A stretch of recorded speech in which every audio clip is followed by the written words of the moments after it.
നിങ്ങളുടെ ഇഷ്ട പരമ്പരകൾ എക്സ്ക്ലൂസീവായി സൺ നെക്സ്റ്റ് ആപ്പിലൂടെ തികച്ചും ഫ്രീ ആയി ഇപ്പോഴേ ആപ്പ് ഡൗൺലോഡ് ചെയ്യൂ. അങ്കിളിനോട് എല്ലാവർക്കും നല്ല ശത്രുതയാ. അത് ആന്റിക്കും അച്ഛമ്മയ്ക്കും ഒക്കെ ദേഷ്യം തന്നെ. പിന്നെ അമ്മയും അച്ഛനും എനിക്ക് വേണ്ടി ഒന്ന് അംഗീകരിച്ചു എന്ന് വെച്ച് മനസ്സിലവർക്ക് ദേഷ്യം തന്നെയാ. ഒരു ദിവസം അവരച്ഛനെ മനസ്സിലാക്കുന്ന തന്നെ കരുതാം. എടോ, എന്റെ പേടി അതല്ല. അച്ഛൻ ഈ ഒരു വലിയ റിസ്ക് എടുക്കുന്നത് കമ്മീഷണർ ഹേമചന്ദ്രനെ നമ്മൾ ഉദ്ദേശിക്കുന്ന വഴിയിൽ കൊണ്ടുവരാൻ പറ്റുമെന്ന് പ്രതീക്ഷിച്ച. ഇനി അത് നടന്നില്ലെങ്കിലോ? ഒരു വലിയ ഉത്തരവാദിത്വം അങ്കിൾ ഏറ്റെടുക്കുകയും ചെയ്തു. കാര്യമൊട്ട് നടന്നുമില്ല. എന്തു ചെയ്യും അങ്ങനെയാണെങ്കിൽ? എങ്കിൽ ഞാൻ റാണി ഒന്ന് കാര്യമായിട്ട് കാണും. പഴയ കണക്കുകൾ കുറച്ച് തീർക്കും. അങ്കിള് റാണി അംഗീകരിച്ചു കഴിഞ്ഞാൽ അങ്കിളിന്റെ വീട്ടിലേക്ക് കൊണ്ടുവരുമായിരിക്കോ? അതിനെക്കുറിച്ചൊന്നും കൃത്യമായിട്ട് അറിയില്ല. ചിലപ്പോ അവർക്ക് വേണ്ടി ഒരു വാടക വീട് എടുത്തു കൊടുക്കുമായിരിക്കും. കുടുംബത്തിലെ ചില പ്രശ്നങ്ങൾ കാണുമ്പോഴാ ജയില് തന്നെ ഭേദം എന്ന് തോന്നുന്നത്. അങ്ങനെ പറയല്ലേ അജുവേട്ടാ. ഏതായാലും നമുക്ക് കാത്തിരിക്കാം എന്താ സംഭവിക്കാന്ന്.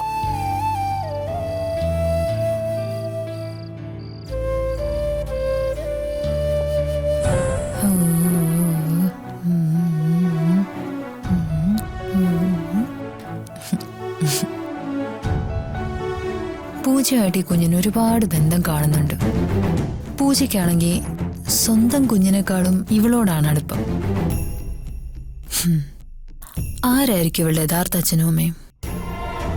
വിശ്വനാഥൻ അച്ഛൻ്റെ മുറിയിലെ അലമാരയ്ക്കുള്ളിൽ കവറിൽ ഈ ചോദ്യത്തിനുള്ള ഉത്തരവുണ്ട്. ആരായിരിക്കും ഇവളുടെ യഥാർത്ഥ അച്ഛനും അമ്മയും?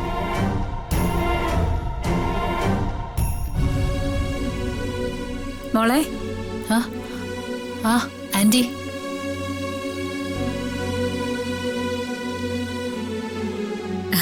അല്ല, ഞാൻ നോക്കുമായിരുന്നു. മോളെ കുഞ്ഞിനെ വെച്ച് എന്തോ ആലോചനയൊക്കെ. അല്ല ആന്റി, മനുഷ്യ ജീവിതത്തെക്കുറിച്ച് ആലോചിക്കായിരുന്നു. എവിടെയോ ജനിക്കുന്നവർ എവിടേക്കോ എത്തിപ്പെടുന്നു. നമ്മൾ കാണുന്നൊന്നും അല്ല സത്യം. സത്യം എന്താ ആന്റി? അല്ല, മോള് പറഞ്ഞത് ഞാൻ ഏറ്റു പറഞ്ഞതാ. മോള് പറഞ്ഞതാ സത്യം. നമ്മൾ കാണുന്നതൊന്നും അല്ല സത്യം. നമ്മൾ കരുതും നമ്മൾ കാണുന്നതാ സത്യം എന്ന്. അല്ല, സത്യം അങ്ങനെ വേറെ കിടക്കുമല്ലേ. അല്ല മോളെ, ലോകം മായാണല്ലേ? ആന്റി കളിയാക്കിയതാണോ? അയ്യോ അല്ല, ഞാൻ കാര്യമായിട്ട് പറഞ്ഞതാ. വളരെ കാര്യമായിട്ട് പറഞ്ഞത്. നമ്മൾ അറിയാത്ത ഒരുപാട് കാര്യങ്ങളുണ്ട്. അത് കണ്ടുപിടിക്കുന്നവരാ യഥാർത്ഥ മനുഷ്യർ. ആന്റി ഇതെന്തൊക്കെയാ പറയുന്നത്? ഒന്നുമില്ല മോളെ, ഞാൻ ലോക തത്വം പറഞ്ഞതാ. തത്വം പറയാൻ എനിക്ക് വളരെ ഇഷ്ടം. തത്വം പറഞ്ഞു തുടങ്ങിയ ഞാനിങ്ങനെ പറഞ്ഞുകൊണ്ടേയിരിക്കും. മോക്ക് സമയമുണ്ടെങ്കിൽ നമുക്ക് കുറെ തത്വങ്ങൾ പറയാം. മോളിറങ്ങി, ഞാനൊന്ന് തൊട്ടിൽ കൊണ്ട് കിടത്തട്ടെ. ശരി മോളെ.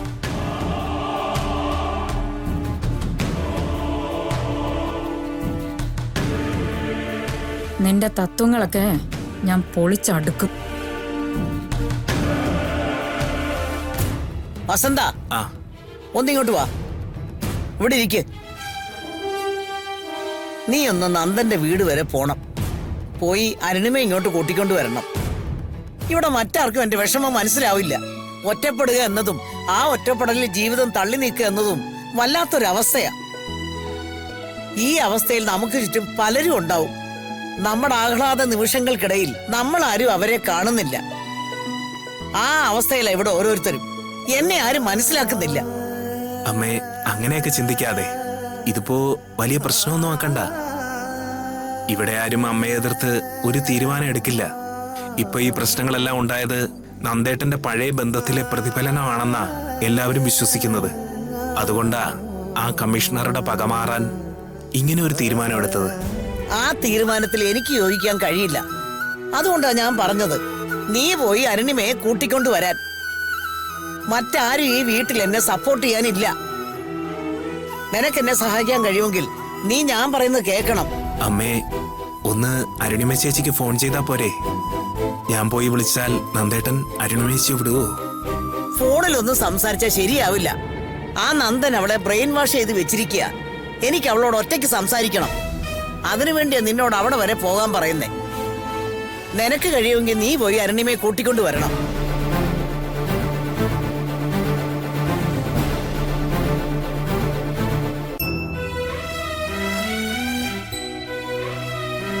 പൂജ കേട്ടില്ലേ? അമ്മയാകെ വിഷമിച്ചിരിക്കുക. ഞാൻ എന്താ ചെയ്യേണ്ടത്?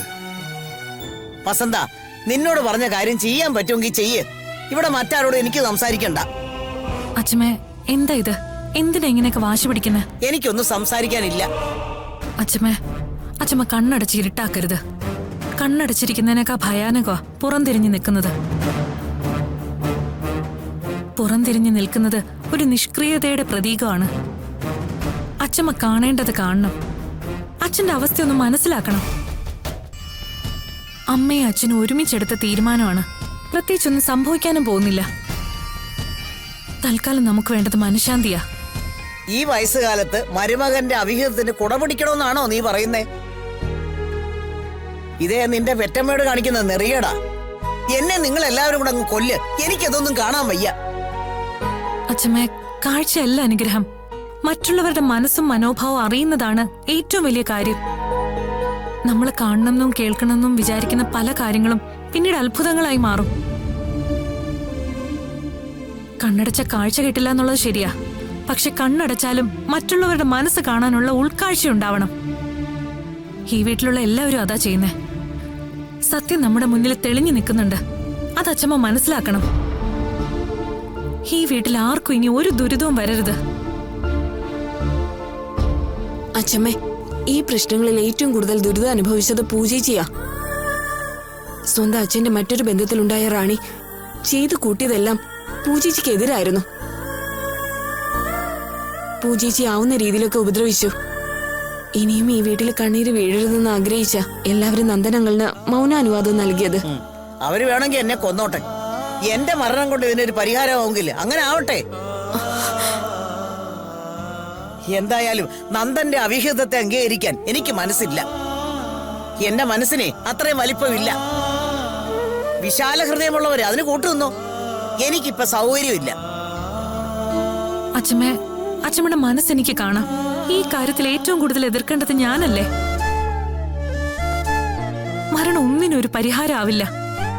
ഇവിടെ ജീവിച്ച് മരിച്ചവരെ കുറിച്ച് അച്ഛമ്മ ആലോചിച്ചാ മതി. നല്ലതുപോലെ ജീവിതം ആസ്വദിച്ച് ജീവിച്ചവരാ ഏറ്റവും സന്തോഷമായി മരിച്ചത്. നമുക്ക് ചില വിട്ടുവീഴ്ചകൾ ചെയ്യാം. ഈ വിട്ടുവീഴ്ച കൊണ്ട് ഒന്നിനും പരിഹാരമാവില്ല. പക്ഷെ ചിലപ്പോ എന്തെങ്കിലും അത്ഭുതം സംഭവിച്ചാലോ? ഒരത്ഭുതവും സംഭവിക്കാനില്ല. നിങ്ങളുടെ പ്രായത്തിൽ ഇതൊക്കെ തോന്നും. എനിക്ക് ഈ പ്രായത്തിൽ ഇങ്ങനെയൊക്കെ ചിന്തിക്കാനേ കഴിയൂ. വസന്ത, ഞാൻ നിന്നോട് പറഞ്ഞ് ചെയ്യാൻ കഴിയുമെങ്കിൽ ചെയ്യ്. അല്ലെങ്കിൽ എനിക്ക് ഉദകക്രിയ ചെയ്യാനുള്ള സമയമായെന്ന് കരുതിക്കോ. അച്ഛമ്മേ,